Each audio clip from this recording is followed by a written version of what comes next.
parts. That is going to be physics, number 1, chemistry, number 2, and biology, number 3.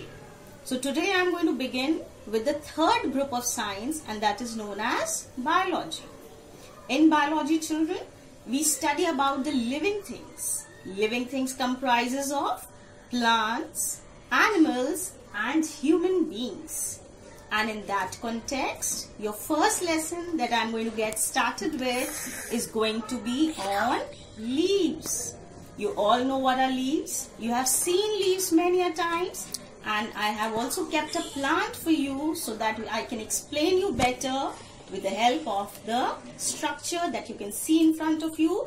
That's a plant. As you all can all see, children, it has many beautiful flowers and it has a lovely green leaves throughout.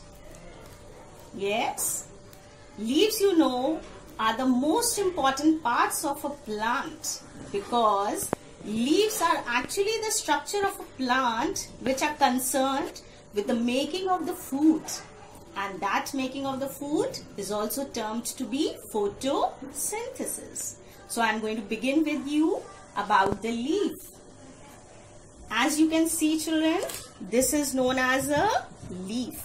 What is a leaf? Leaf is a flat. Can you see it is absolutely flat?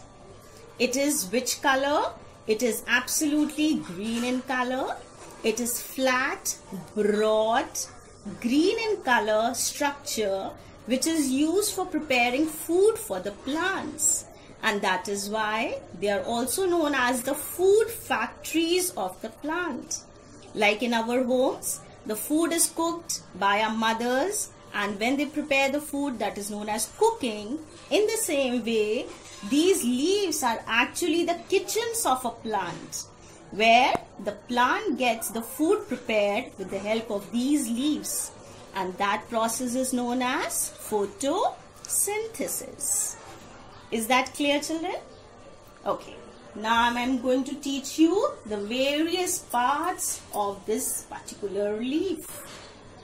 As you all can see, children, it has a broad green part. This is known as the lamina. Okay, this broad green part is known as the lamina. Then this lamina is attached to the stem. As you can see, children, the leaves are all attached to the stem. Yes. And these leaves are attached with the help of this small little stalk. This small little stalk is known as the petiole. Okay. Now this petiole, when it enters the leaf, as you can see, it enters the leaf. See from the back side. This is then known as the midrib.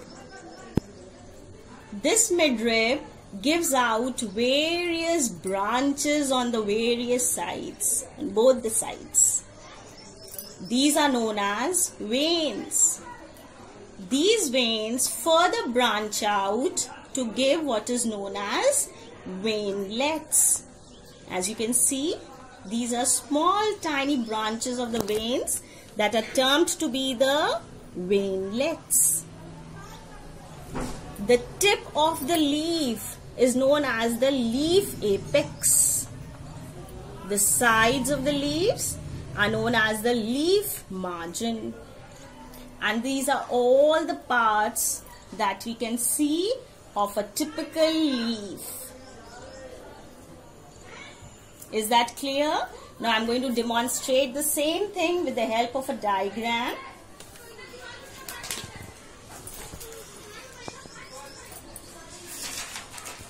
You can see, children, this is a leaf.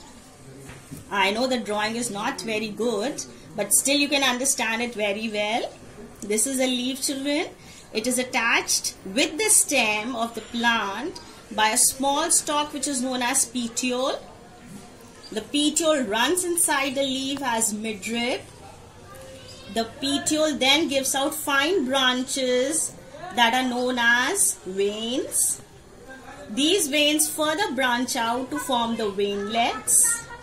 The tip of the leaf is known as the leaf apex. The side of the leaf are known as the leaf margin.